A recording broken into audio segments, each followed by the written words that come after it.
Show de bola, show de bola! Primeiramente desejando muito boa noite para você que está chegando do trabalho, para você que já chegou e para você que acaba de chegar. Sejam mais uma vez muito bem-vindos ao programa Amigos do Esporte. Curiosidades, conhecimento dentro e fora das quadras, inspiração e valores do esporte para toda uma vida. Para você que ainda não me conhece ou não é meu seguidor, eu me chamo Vinícius Justo, também conhecido como Vini, sou apresentador entertainment de shows, eventos e locutor esportivo. E hoje, aqui no programa Amigos do Esporte, nós temos mais uma fera, um gigante multicampeão do esporte nacional e mundial. Vou apresentar o meu convidado, hein? Ele nasceu dia 15 de janeiro de 1980. Tem 1,90 m de altura. É formado em esporte pela USP. Técnico nível 3 da CBV. Esteve presente nas últimas 14 Superligas. É analista de desempenho da seleção masculina desde o ano de 2017. Campeão sul-americano de clubes em 2011, 2017 e 2019. Campeão da Copa do Mundo em 2013. Campeão da Copa dos Campeões em 2017. Campeão na Superliga 2010-2011.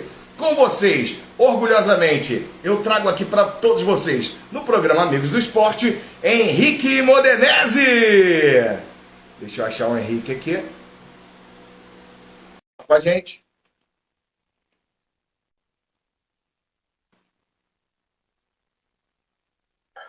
Fala aí, Vini. Boa noite, você me ouve bem? Eu tô te ouvindo muito bem. E você, tá me escutando? Eu tô de fone, fone de ouvido aqui para. Perfeitamente, perfeitamente. Primeiramente, boa noite, Henrique. Queria te agradecer imensamente por você topar participar aqui do programa Amigos do Esporte. É uma honra, tanto para mim, tanto para todos os apaixonados aí pelo esporte, por voleibol, ter um cara tão campeão dentro e fora de quadra assim como você. Cara, eu que fico muito feliz aqui de poder compartilhar com você aqui um pouquinho da minha experiência de vida profissional, né? E é um prazer revê-lo, né? Que a gente se via nos jogos do Sesc aí, É né? verdade. Você agitando a torcida. Na época que podia ter torcida ainda, né? Agora, infelizmente, nesse momento não pode ter. Mas já, daqui a pouco, as coisas melhoram. Deus quiser, Papai do Céu vai iluminar aí tudo e vai dar tudo certo. Claro que a gente precisa se unir, né? Como seres humanos para a coisa acontecer. Tomar conta um do outro. Mas daqui a pouco a gente está de volta aí, a gente se reencontra nas quadras novamente, se Deus quiser. Se Deus quiser, Henrique, com certeza.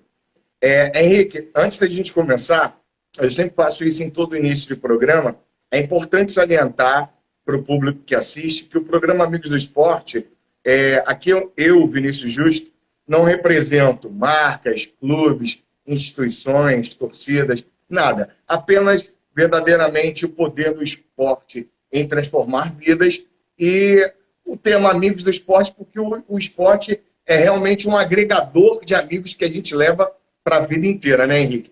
Mas não significa que você, meu convidado, você tem o canal aberto para falar de quem você quiser, da marca, do clube, o espaço é todo seu, beleza? Beleza, não, tranquilo, sem problema. Então vamos começar. Vamos pelo início de tudo, né, Henrique? Como foi o início de tudo na tua vida, dentro da sua trajetória no esporte, e o que te optou a levar pelo voleibol? Cara, eu nasci em 1980, né? E na década de 80 teve aquela geração de prata famosíssima, né? Eu nasci, você me anunciou aí, até agradeço as palavras aí e a apresentação. Eu nasci em 1980, eu era criança ainda, mas eu peguei um pouco já no fim da minha infância, aquele boom do vôlei com a geração de prata e tal. E em 1992, quando eu tinha 12 anos, eu já jogava vôlei, porque eu jogava vôlei com a minha irmã, que é 5 anos mais velha, com os amigos da minha irmã. Teve a geração de ouro, né? Os Jogos Olímpicos de 92, em Barcelona. Uhum. E ali foi um boom no vôlei no Brasil, assim. Verdade. A coisa cresceu mais ainda, e eu já praticava, e aí todos os amigos começaram a praticar também.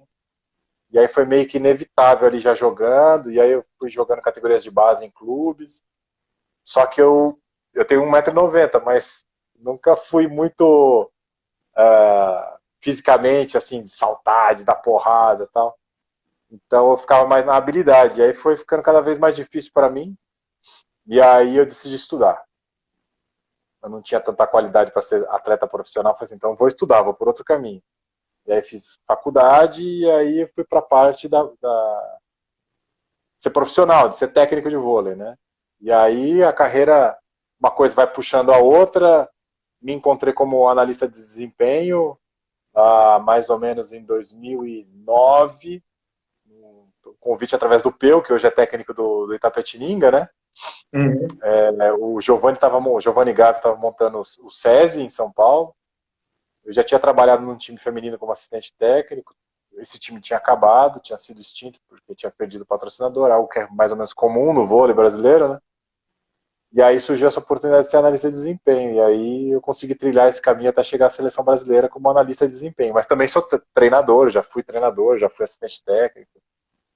Mas hoje sou analista de desempenho da seleção brasileira e na última temporada estava de analista de desempenho também do SESI Bauru feminino, aqui em Bauru. Uma carreira brilhante, por sinal. Obrigado. Pessoal, vocês estão chegando agora aqui no programa Amigos do Esporte e quiser fazer a sua pergunta para essa fera que está aqui hoje com a gente, que é o Henrique Modenese, ele que é analista de desempenho da Seleção Brasileira Masculina, do SESI Vôlei Bauru Feminino. Quiser fazer a sua pergunta para ele, o que você vai fazer?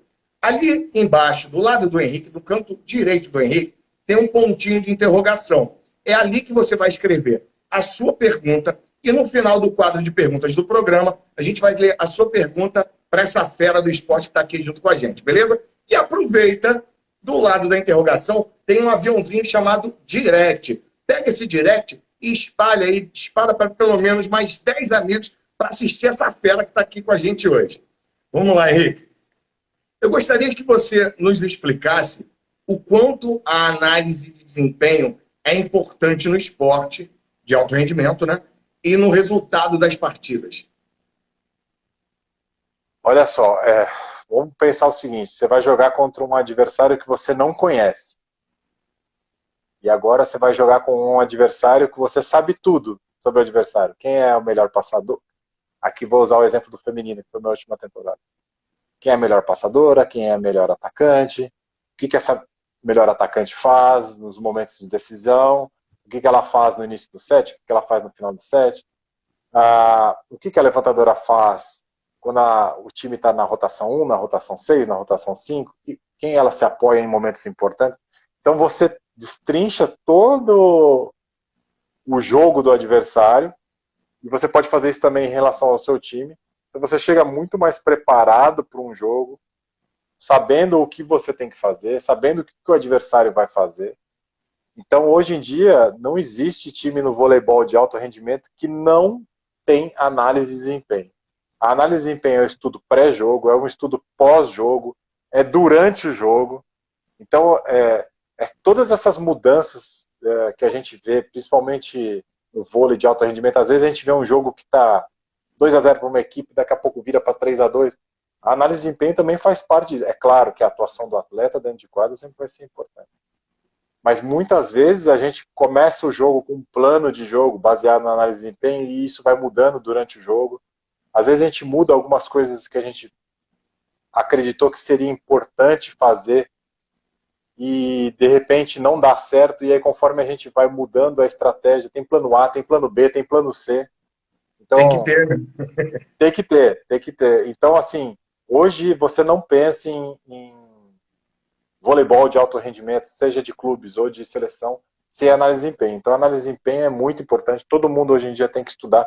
Ficar só no feeling não dá mais. Aquele sentimento que você...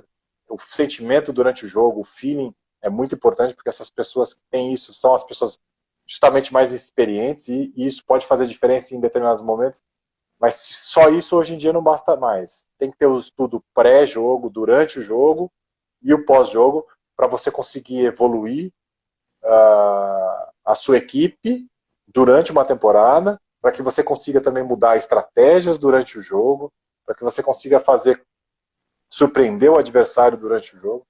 você consiga jogar contra a estratégia. Então, às vezes, seu time joga dentro de um padrão. Você vai pegar um adversário, esse adversário já sabe o seu padrão, porque ele também te estuda, e aí você joga contra a estratégia, você joga com uma estratégia diferente do que você costuma jogar para surpreender o adversário. Então, se você também não estudar o seu próprio time através da análise, você não tem como fazer isso. Então, é muito importante a análise de desempenho hoje em dia no voleibol internacional, de alto rendimento, e no voleibol nacional também. Perfeito, Henrique. Vou lembrar mais uma vez para você que está entrando aqui agora na live do programa Amigos do Esporte, nós estamos hoje com essa fera, com esse gigante multicampeão, que é o Henrique Modenese. Você quiser fazer a sua pergunta para o Henrique, você vai fazer o seguinte, abaixo do Henrique nós temos um pontinho de interrogação, você clica no pontinho, vai abrir, escreve a sua pergunta ali, assim que eu terminar o quadro de perguntas do programa, a gente faz a sua pergunta para ele, beleza? Henrique, você é considerado um dos melhores analistas de desempenho do nosso país e, quiçá, do mundo. Como é que você vê a importância dessa função a nível brasileiro e mundial?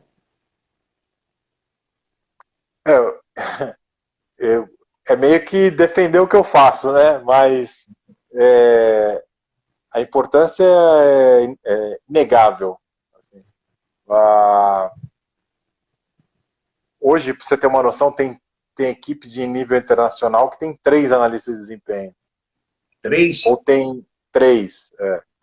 Então, assim, enquanto um está fazendo uma coisa, o outro está fazendo outra, para ter mapear o máximo possível,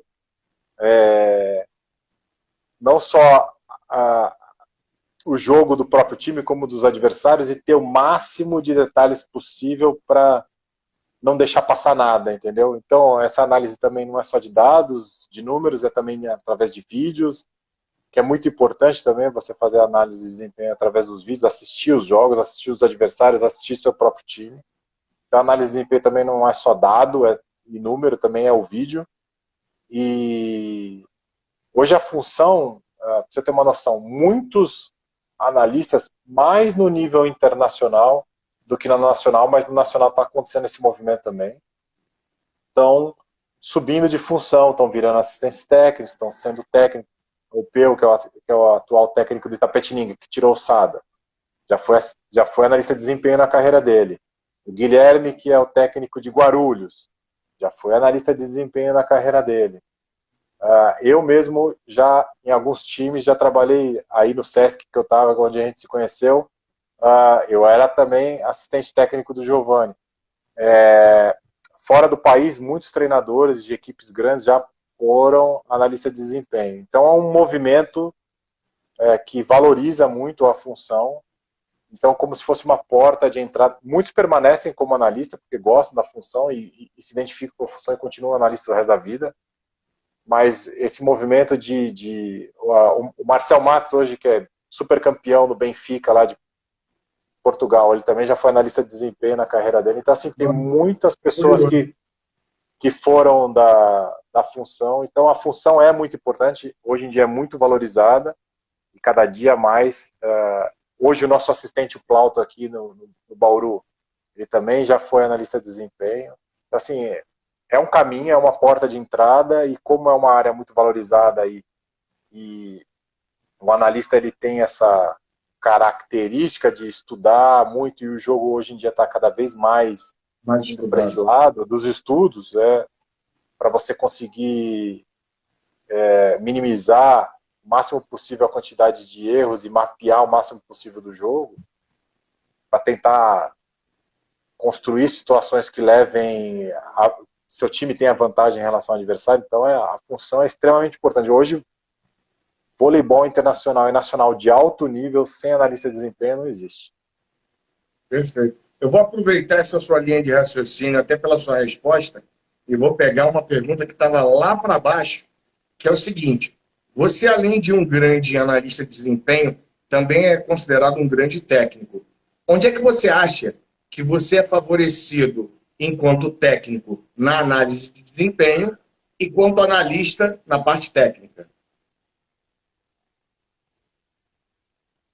Então, eu acho que de repente não precisar gastar muito tempo para estudar, eu já tenho os meus caminhos, entendeu? Então não preciso ficar em cima de vídeo durante muito tempo, porque eu já sei os atalhos e os caminhos para conseguir encontrar os pontos chaves dos estudos, entendeu? Então não preciso esmiuçar tanto, eu já tenho o caminho, eu tenho a facilidade de mexer no software, eu já tenho a facilidade de buscar os pontos exatos dos vídeos, e como a gente vê muito jogo, a gente já vai identificando alguns padrões, entendeu? Então eu acho que para esse lado de ser analista, entendeu?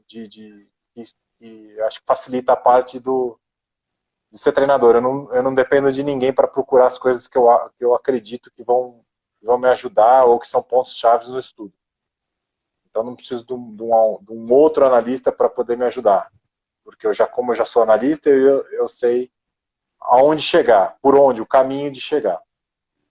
E o fato de eu ser treinador, na hora de eu analisar o que está acontecendo e jogar esses dados, analisar o que está acontecendo porque a gente está aqui inserindo dado, né, no computador. Sim. E no software. Mas como eu sou treinador, meus olhos já são, entendeu? Eu já consigo entender o jogo de outra maneira, então na hora de imputar, talvez eu consiga ter uma análise um pouco mais rápida em relação a quem é iniciante, entendeu? Mas acho que também isso vem com a experiência de ser analista. Então, mas eu acho que o fato de ser treinador, conforme eu vou vendo o jogo, eu já vou, às vezes eu nem preciso do dado para conseguir encontrar um caminho, de repente, para vencer um adversário. Só de ver o jogo, e tem muitos treinadores que fazem isso, às vezes eles olham o jogo e já sabem o caminho, nem precisa dos dados. Os dados são só para confirmar o caminho que eles já viram, entendeu? Com certeza te dá uma visão mais ampla e macro, né? Eu acho que eu consigo ter os dois caminhos, entendeu? Ver o jogo e achar um caminho, e depois olhar os dados e, putz, esse é o caminho. Ou quando eu vejo o jogo e eu não consigo encontrar um caminho porque o adversário é um adversário muito difícil e complexo, eu consigo olhar rápido os dados e transferir isso e as coisas casarem, entendeu? Eu acho que esse casamento pode ser uma vantagem, talvez. Tem que acreditar em mim, né? Com certeza. Tem que acreditar em mim. Vou aproveitar e mandar um abraço para a galera que está entrando aí. Felizmina, Daisy, o DJ Quarentena. Nossa, entrou muita gente aqui. A Vanessa, a Tiffany. Beijo aí, pessoal, que está sempre acompanhando aqui o programa Amigos do Esporte. Entrou uma galera aqui, Luiz Rodrigues, levantador que jogou comigo em Ribeirão. O Plauto, que é o assistente técnico aqui de Bauru, entrou também. Seu áudio baixou. Tá me ouvindo? Tô te escutando. Tá me escutando? Continua baixo. Deixa eu ver se eu consigo aumentar aqui. E agora? Tá me ouvindo? Eu acho que a minha internet que deu uma...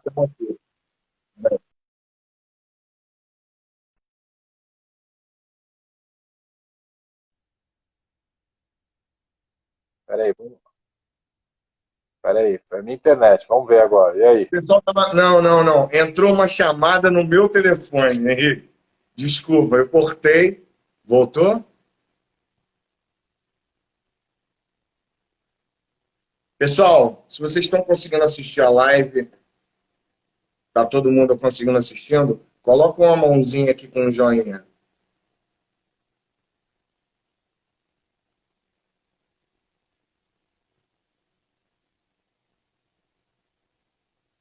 Alô, Felizmina, DJ, tá me ouvindo? Voltou. Acho que aconteceu alguma coisa no modem aqui, oscilou a internet. Aconteceu entre conexão e ainda me fizeram uma ligação no meio da live. Eu cortei a ligação rápido. Desculpa, Henrique. Ao vivo tem dessas coisas, né? Imagina.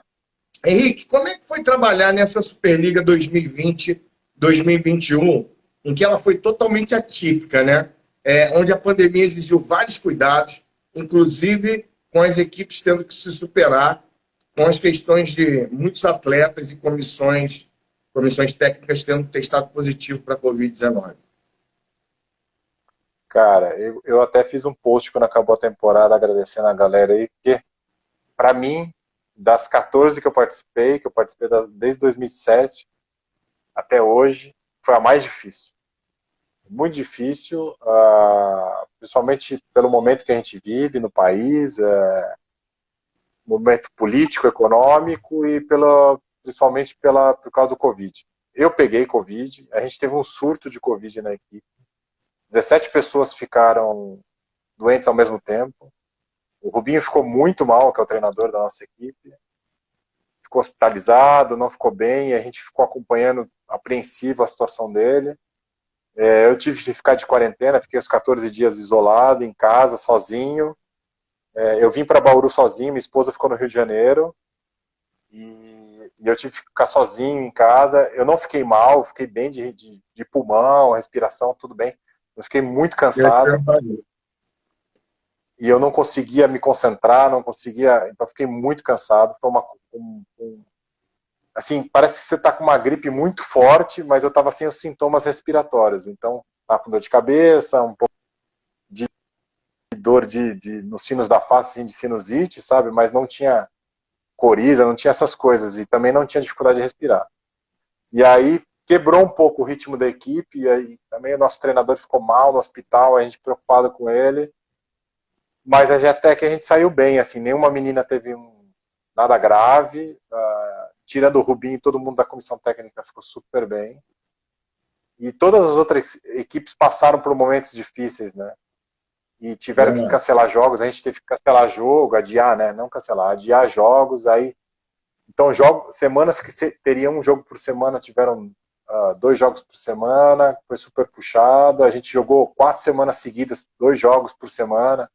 Eu praticamente jogava a cada 3 dias, a cada 2 dias, assim, foi bem cansativo, e aí isso aumenta o risco de lesão. Então não consegue treinar muito, mas precisa treinar porque ficou muito tempo parado por causa do Covid. Então a gente teve que dosar, assim, foi bem tenso, intenso e tenso pra gente também, porque sempre com protocolos, sem torcida, também é uma situação um pouco estranha. Era isso que eu ia falar, fora o fato que vocês jogavam de casa vazia, né? O tempo todo sem torcida, a gente vai se acostumando, mas no final nunca se acostuma, né? E aí aquele clima tenso de aeroporto o tempo todo, porque não tem como, né? Vai viajar, vai sair de Bauru para o Rio, é avião, vai para Belo Horizonte, avião, e assim vai, Curitiba, então assim, chega em hotel, aqueles protocolos de ficar todo mundo isolado, café da manhã no quarto, almoço no quarto, jantar no quarto, não pode misturar, todo mundo isolado. Assim, foi um pouco... A gente vai se adaptando, o ser humano vai se adaptando a tudo, né? Mas que é um pouco estranho, e é bem difícil, foi bem difícil. No final a gente conseguiu, a CBV conseguiu convencer os clubes, e os clubes também se convenceram de que a bolha lá em Saquarema seria a melhor solução para conseguir terminar a competição. O feminino acabou ontem com o Minas campeão, parabéns, foi a melhor equipe durante a temporada toda mesmo. E ganharam a Copa Brasil, ganharam a Superliga, jogaram a Super B, perderam 2 jogos só a temporada toda. Mas foi bem difícil. Agora vai começar a masculina, eles estão passando pelos mesmos problemas que a gente passou na feminina. Então foi bem complicado. Aqui em Bauru a coisa ainda não está boa ainda. Né? No Rio também não. Na sociedade em si. Eu moro no Rio, né? Estou voltando para o Rio na sexta-feira, mas vou voltar de carro, isolado. Eu e minha esposa, ela veio até aqui para me ajudar a recolher as coisas, para não ter que ficar pegando ônibus, avião, esse tipo de coisa.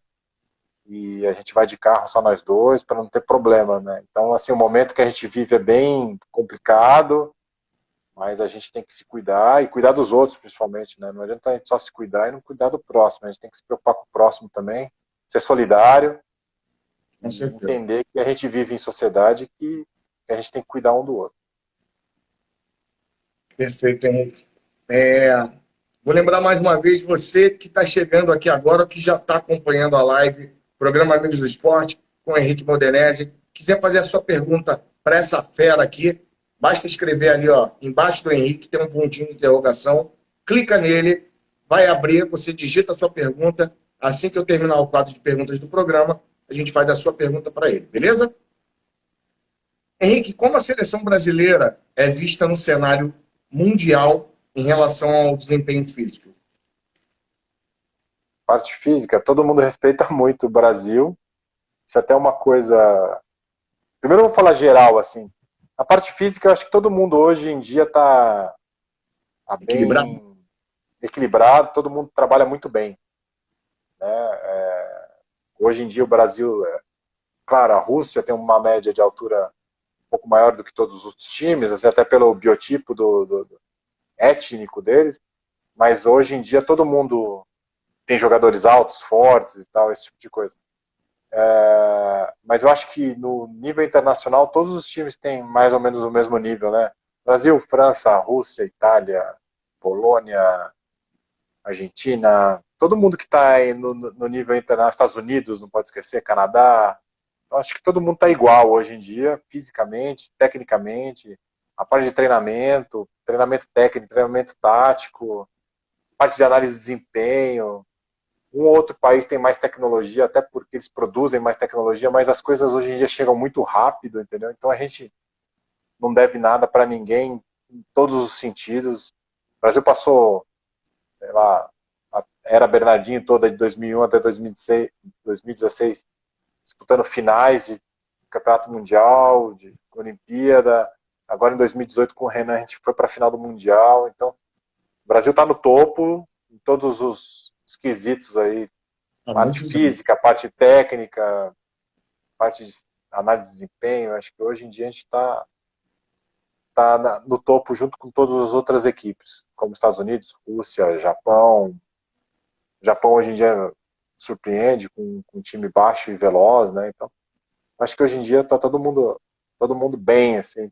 A coisa é muito disseminada, a troca de informação é muito grande, não tem mais aquela coisa que alguém vem com uma novidade e consegue dar um salto na frente de todo mundo porque tem essa novidade. Hoje em dia a coisa é muito rápida. Todo mundo está se estudando muito também, né? Exato, Análise de desempenho. exatamente. Henrique, Exatamente, exatamente. você trabalhou no feminino, no masculino e atua como analista de desempenho na seleção brasileira masculina desde 2017. Você tem alguma preferência de trabalhar com atletas masculino ou no feminino? E quais são as grandes diferenças, particularidades e dificuldades de se trabalhar em ambos? Preferência não tenho.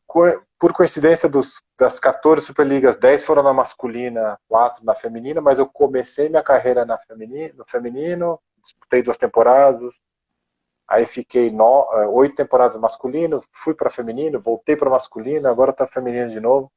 Não tenho nenhuma preferência. A diferença do jogo, acho que é mais força, né? O vôlei masculino tem mais força, saque viagem o tempo todo, então tem mais essa coisa de arriscar mais, tem mais erro. Feminino o jogo é mais, vou usar um termo assim, mais melado, assim, tapa, largada, e aí aposta no sistema defensivo, bastante saque flutuante. Acho que uma questão de autonomia também, acho que o vôlei masculino, os meninos, como é que eu posso dizer, eles não é que eles não respeitam, eles respeitam muito, mas eles tomam mais decisões a partir da cabeça deles. Femininas elas fazem isso, mas eu acho que elas são mais obedientes, assim, elas são mais disciplinadas, técnica e taticamente, então o que você pede elas vão e fazem, entendeu? Então isso é Bom, muito são legal mais no vôlei. rebeldes. Eles tomam, umas decisões por eles mesmos, assim, tem hora que dá certo, tem hora que dá errado. Não. Mas não digo que é rebeldia, eu diria que é um lance de uma improvisação. Assim, tem um lado bom também, de improvisar, de não esperar o técnico falar para fazer alguma coisa, entendeu? Então eles também são um pouco mais independentes também. Mas eu acho que é cultural isso. Então tem os dois lados, assim. Tem o lado das minas serem mais obedientes, isso é muito bom, porque você consegue controlar melhor o jogo, você como treinador, assim você consegue controlar um pouco mais, né, o treinador ou treinadora, mas ao mesmo tempo não tem tanta improvisação, entendeu? Mas tem, obviamente, tem jogadoras que conseguem fazer isso. As melhores conseguem fazer isso, conseguem improvisar e tomar decisão sem depender muito da comissão técnica. Eu acho que no masculino tem um pouquinho mais disso, mas ao mesmo tempo eles também fogem um pouco do script, assim, você pede para fazer alguma coisa, eles fazem outra. Eu acho que acaba balanceando, entendeu? Então, assim, preferência não tem nenhuma, e eu acho que as diferenças são essas. A força, a velocidade hoje do feminino está muito grande, assim, do começo que eu comecei a trabalhar em 2007 para hoje, 2021, depois de 14 anos, cara, o vôlei feminino está completamente diferente, está muito mais rápido, está muito mais forte também do que era. A Então, evolução física é a notável, né? evolução física do vôlei feminino é grande também, então eu acho que eles vão se... O vôlei masculino vai para um jogo mais de força, o feminino também começa a ir um pouco mais de força. O vôlei feminino vai começar a ir para um lado mais de técnica, o vôlei masculino também.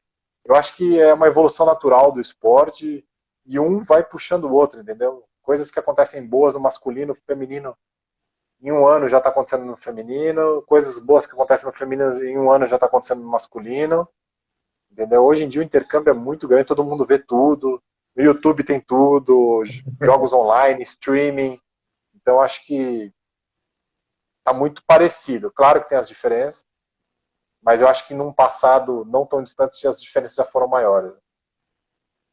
Beleza, Henrique. Essa Olimpíada é totalmente diferente, né? Vai ser totalmente diferente. Como a Espero que pandemia influencia no rendimento e no desempenho dos atletas? é complicado, né? Eu acho que a gente ficou uma temporada sem jogos de seleção, então vai ter um pouquinho de dificuldade, não é dificuldade, mas vai demorar um pouquinho para dar uma entrosada, né, nas equipes. Uma coisa é todo ano você vem, joga 5 meses de seleção, aí você vai para o clube, volta, joga 5. A última temporada que a gente jogou foi em 2019 com seleção, então vai ter que ter um carinho um pouco maior nesse entrosamento. Eu acho que a parte física pode influenciar um pouco, se bem que todos os países que têm vôlei forte estão conseguindo jogar os campeonatos nacionais, então eu acho que esse choque não vai ser tão grande assim na parte física.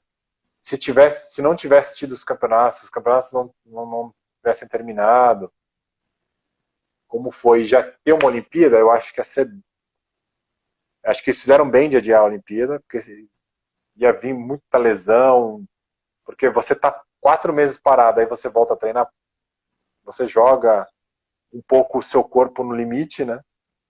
E eu acho que essa temporada serviu para dar uma adaptada, e aí a galera não vai chegar tão mal na Olimpíada. Talvez não tenha nos esportes individuais, né? Não no caso dos esportes coletivos, mas nos esportes individuais, acho que talvez não tenha tantos recordes, né? Não sei, porque também tem uma parte de tecnologia que ajuda muito. Mas nos esportes coletivos, eu acho que não vai mudar muito, não. Acho que vão ser jogos disputados, como foram as outras Olimpíadas também, porque todo mundo vem no limite, no máximo, né? E Então, as equipes vão conseguir chegar no seu máximo. aproveitando essa mesma pergunta, Henrique, o que você espera de Tóquio? Provavelmente nós já sabemos que ela vai ser totalmente diferente, né? Sem abertura, sem encerramento, sem público, protocolos que serão tomados. Como é que você enxerga essas dificuldades na realização dos jogos? Assim, eu nunca fui para uma Olimpíada, né? Já fui para o PAN de 2015, que é só é um pouquinho do que é uma Olimpíada, né? Eu acho que perde um pouco não ter abertura, não ter encerramento. O público foi falado que quem é residente do Japão vai poder ir nos jogos, então já vai ter alguma coisa de público. Eu não sei como que exatamente vão ser esses protocolos para o público. A gente vai meio que ter que já meio que ficar isolado dentro da nossa equipe, sem ter muita interação, que é uma coisa também que sempre falaram que é legal nos jogos, né, dessa interação, tal, com outras equipes, com outros esportes. Não vai poder ter muito disso, porque é uma questão sanitária, né, é uma questão de saúde, então todo mundo vai ter que se poupar. Se bem que estando ali dentro, tá todo mundo testado, né, e meio que vai ser uma bolha de não sair de dentro do esquema, como é que vão ser os protocolos de vírus, tudo isso vai ser atualizado com o tempo, né? Mas só o fato de todo mundo já estar testado e todo mundo estar junto o tempo todo e evitar contato com outras delegações de outras modalidades, de outros países, a não ser na hora do jogo, né? Acho que já minimiza bastante. Vai ser um pouco diferente, mas como eu não fui para outras, então talvez o impacto para mim não seja tão grande. Agora quem já participou de outros talvez sinta bastante diferença. É. Eu acho que a maior diferença, claro, a Olimpíada, para todo atleta de alto rendimento, é o Oscar do esporte, né? É o auge. Eu acho que tudo vai ser diferente, mas não consigo nem mensurar o que, na minha visão de, vamos dizer, torcedor, o que seria se a presença do público ali em massa, que faz diferença, se o espetáculo que a gente está acostumado a ver em aberturas e encerramentos. Mas, com certeza, os atletas, assim como os atletas do vôlei e de outros vários esportes, têm se superado com essas diferenças, esses problemas que nós estamos enfrentando com a pandemia, com a questão do treinamento, com a questão do público. Com certeza eles vão se superar lá também. Quem sabe a gente não vê alguns recordes. Espero que sim. Acho que está todo mundo tentando se preparar para chegar da melhor maneira possível, né? Vamos ver o que vai acontecer.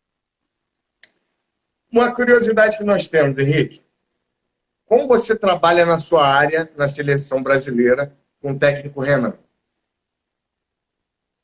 Cara, é uma relação de confiança, né? Porque ele tem que acreditar no meu trabalho, porque sou eu que ponho os dados ali, então ele tem que confiar no que eu ponho, né? Mas, ao mesmo tempo, na primeira temporada, teve muita interação, muita conversa. Não que não tenha agora, sempre tem. Mas teve muita interação, muita conversa para a gente adotar critérios para que eu seja os olhos dele, entendeu? Porque o que acontece? Ele precisa cuidar da equipe. Ele não pode ficar no ginásio o dia inteiro assistindo o jogo. Então, quem fica sou eu, gravando os jogos e traduzindo isso em dados. E tento reproduzir a visão de jogo dele para aquilo que eu digito, né? Para aquilo que eu imponho, insiro de dados, para a análise que eu faço, entendeu?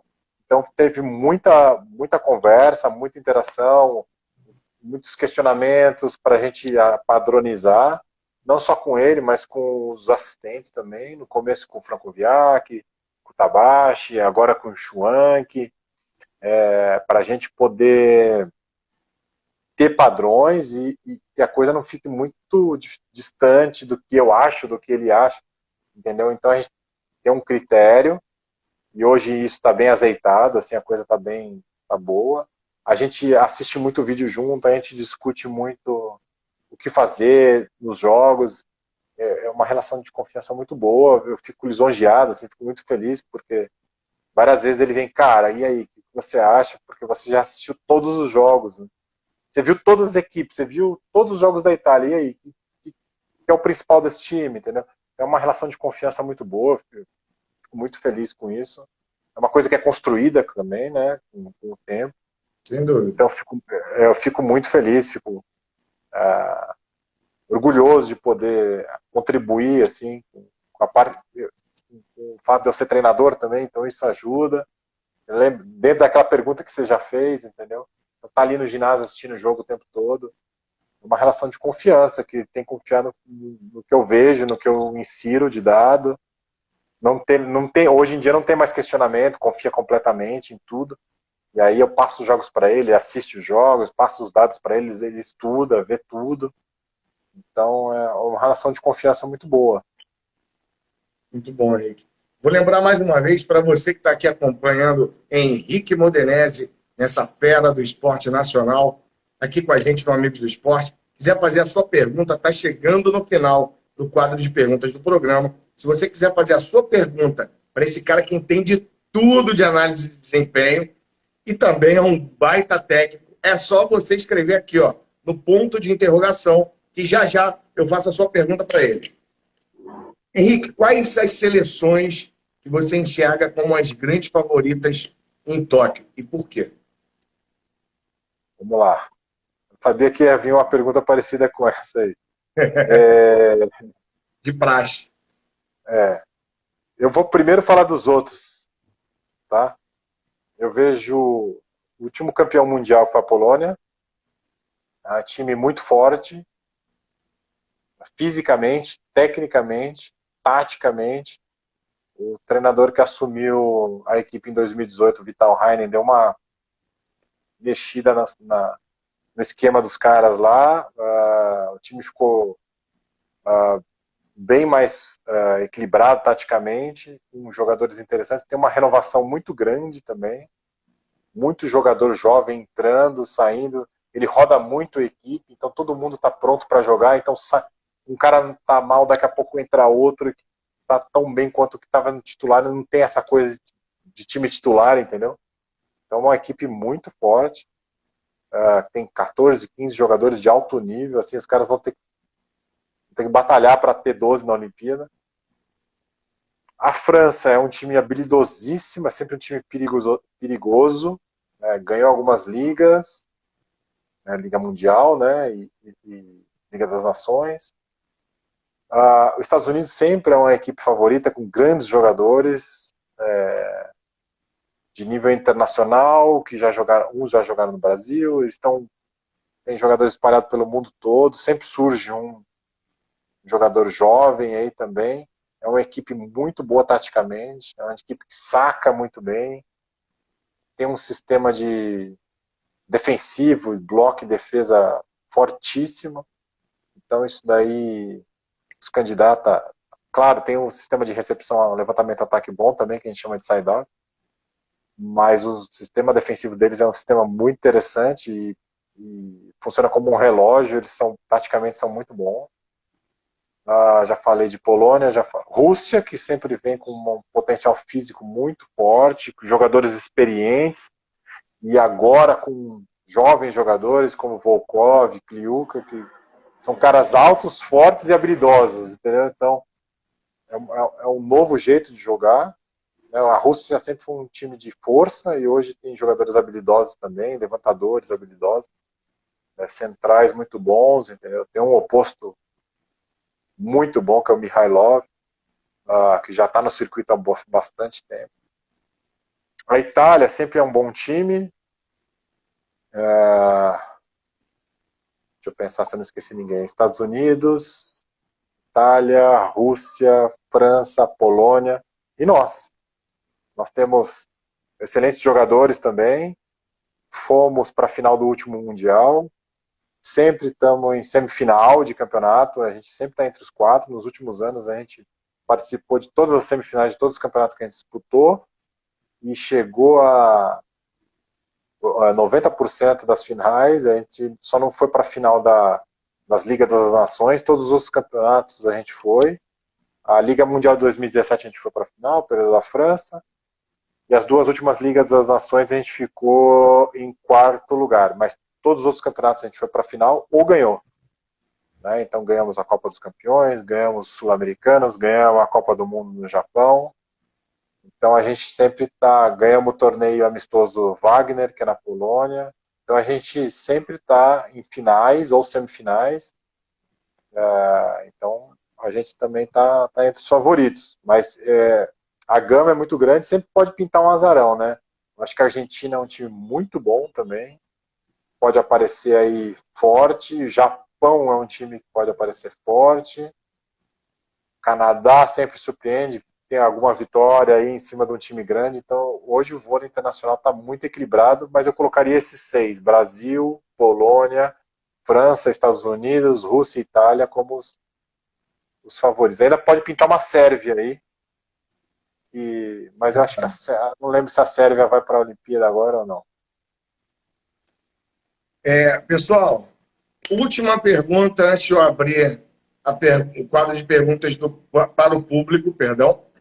Queria aproveitar, mandar um abraço aí para o Edson Rocha Nascimento, atleta da handbike, para-atleta, está sempre aqui acompanhando com a gente, já participou aqui do Amigos do Esporte também, do meu grande amigo e também seu amigo Henrique Dentinho, que entrou aqui também. Feliz Mina. Beijo, galera. Última pergunta de abrir para o público. Henrique, o grupo de atletas já fora das semifinais da Superliga 2020-2021 começou a se apresentar no centro de treinamento de Saquarema, né? Dentre esses Exato. atletas convocados, alguns também foram convidados.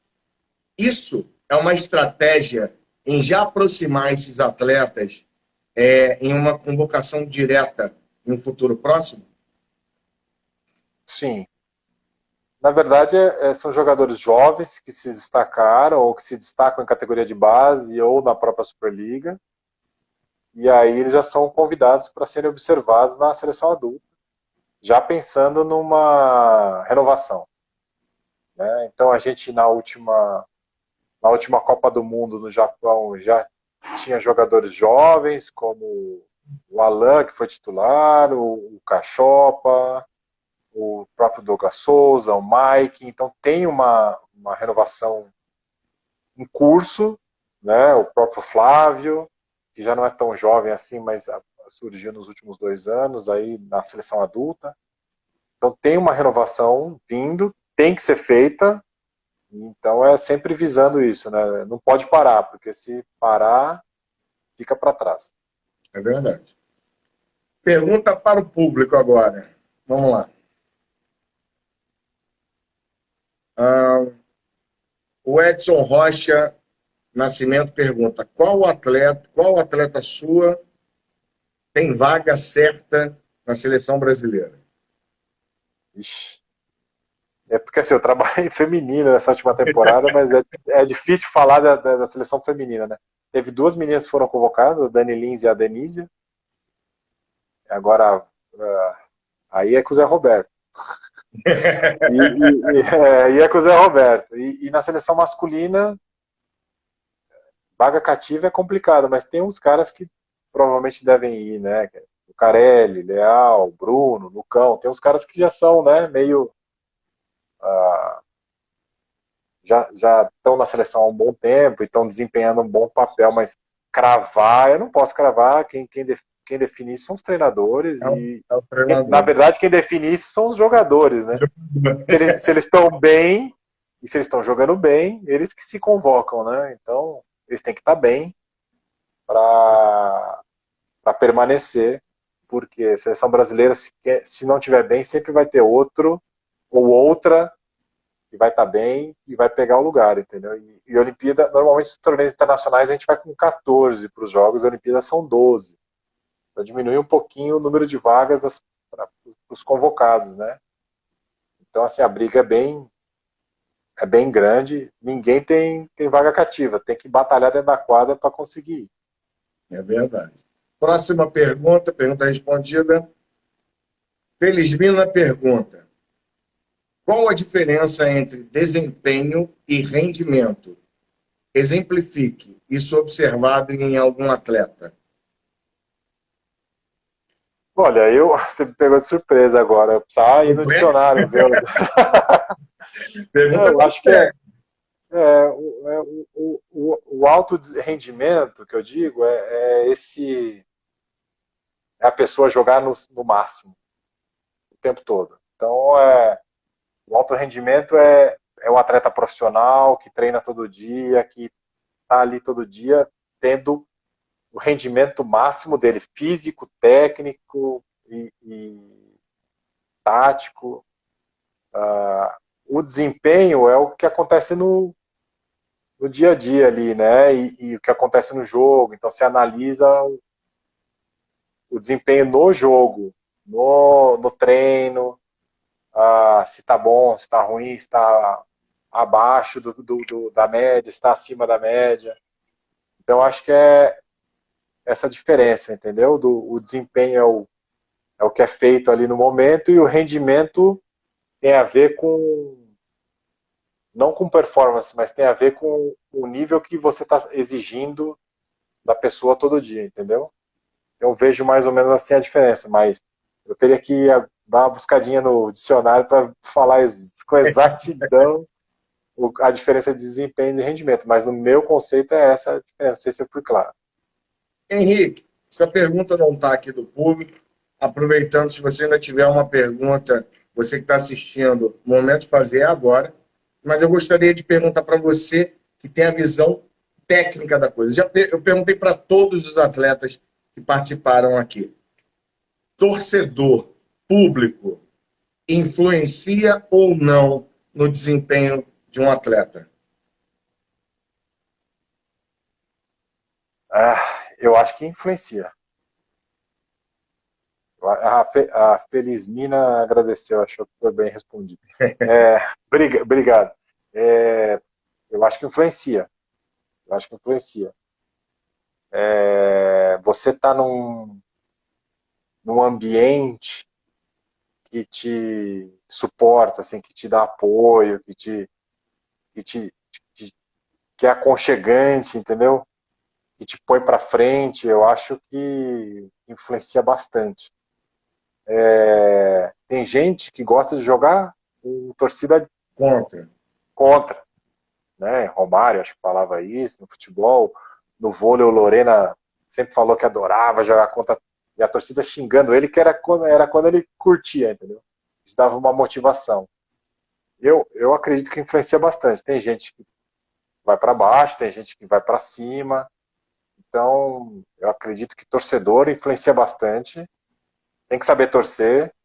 É só a gente ver jogo de futebol com estádio cheio. A atmosfera é outra, entendeu? A Olimpíada de 2016, teve aquele frisson ali, o Brasil ser campeão dentro de casa, aquela coisa, a torcida empurrando, gritando Brasil, Brasil, Brasil. Cara, não tem como não te dar um gás a mais, assim, te inflamar e te motivar. O atleta de alto rendimento, ele é automotivado, assim, ele tem uma motivação intrínseca natural, vem de dentro dele. E aí já vem a torcida empurrando e aquela gritaria. O vôlei de praia foi forte na Olimpíada também, com a torcida, com o ambiente, né, com a atmosfera. Então, esse clima todo aí faz diferença, sim. Faz bastante diferença. Eu lembro quando tinha o vôlei futuro de Araçatuba, cara, como era chato jogar lá. Porque a torcida enchia o saco do adversário. Enchia o saco do adversário. Então era chato jogar lá, mas era gostoso jogar lá. Era chato, mas era gostoso ao mesmo tempo, porque você queria ganhar dos caras, entendeu? Então, faz diferença ter uma torcida mais fanática e que te empurra. Pelo outro lado, às vezes, se você tiver uma torcida muito crítica, pode atrapalhar o time da casa, né? Então o torcedor influencia bastante. Eu sempre digo e sempre dizia, quando os jogos estavam acontecendo, né, que o torcedor era o sétimo jogador em quadra, sem sombra de dúvida. E esses pontos que você colocou, tiveram convidados aqui que falaram, Vini, eu adoro jogar com a torcida ali em cima, e teve outros que falaram que preferia jogar com a torcida contra, que aquilo dava uma motivação maior, assim como você colocou. Henrique, queria te agradecer imensamente, passou rápido o nosso bate-papo, o nosso programa aqui do dia de hoje. Queria te desejar muito sucesso em Tóquio e na sua carreira toda. Tive o privilégio de trabalhar uma temporada do teu lado. Desejo muita luz, muitos títulos na tua carreira. Agradecer mais uma vez por você ter abrilhantado a noite aqui de todos nós no dia de hoje e abrir esse espaço final para você fazer suas considerações finais. Cara, é só agradecer a oportunidade de poder falar um pouco da minha experiência dentro do vôlei, de estar aqui junto contigo, compartilhando esse momento, né, que a gente não consegue estar mais junto fisicamente, mas estar aqui juntos, online, conversando com as pessoas e passando um pouco da minha experiência, ouvindo um pouco das pessoas. Vi vários comentários de muitos amigos aí, dando oi, botando um joinha.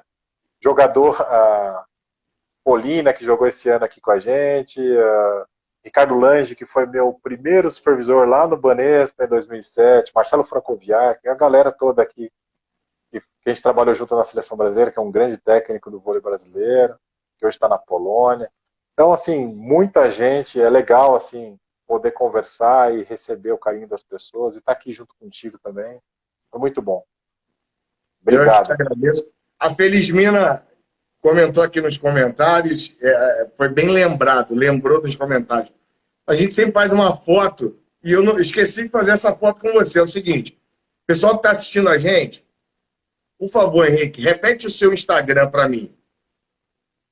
É Arroba H de Henrique, né? Modenese, que é meu sobrenome. Então é @HModenese. Perfeito. Então é o seguinte, galera. Eu vou contar até 3. Vou fazer uma pose aqui na parte de cima. O Henrique vai fazer a pose na parte de baixo. Quando der o 3, vocês vão printar a tela. Printou a tela, vocês vão publicar nos stories. @HModenese e @Vinícius Justo. Publica lá e marca a gente, que a gente vai recompartilhar a publicação de vocês, beleza? Prepara aí, Henrique. 1, 2, 3 e...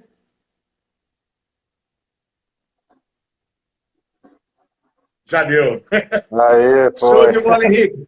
Valeu, Henrique, Vini. mais uma Obrigado. vez, obrigado. Você vale o meu jargão. Henrique Modenese. É show! Valeu, Henrique. Valeu, Tchau, Vini. galera. Valeu, obrigado. Tudo Até de bom. semana que vem. Valeu, até. Valeu.